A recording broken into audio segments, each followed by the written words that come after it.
Well, here are some common facts versus myths when it deals with the captive industry. The first myth has to deal with all captives are tax havens or tax shelters. That's just not correct. A tax shelter is to avoid or evade taxes.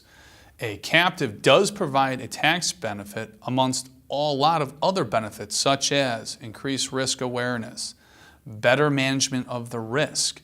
The policies can be designed better to help a business owner by removing some exclusions or gaps that they have on the commercial policies that they currently have.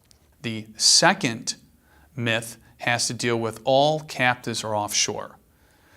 About 5 to 7 years ago, most of the captives were offshore before a lot of the states have passed captive laws because of all the benefits that these insurance companies offer.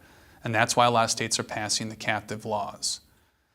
The next myth has to deal with that the captives don't provide any other additional types of coverages. There are coverages available through a captive that are not available in the traditional marketplace, such as a reputation risk expense or a loss of key talent.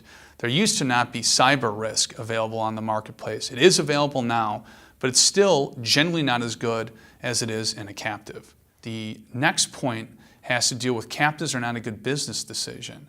Captives can be a great business decision as long as they're done for the right purposes.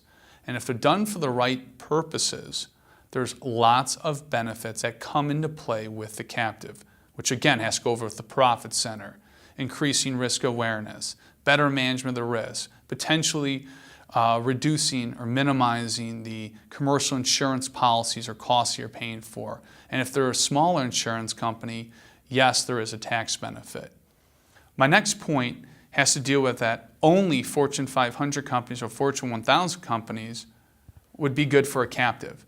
And that's just not true. The majority of captives are actually small insurance companies which fall under the 831B election. And this deals with small to medium-sized business owners that gross $1 million to $250 million per year, depending on the captive program.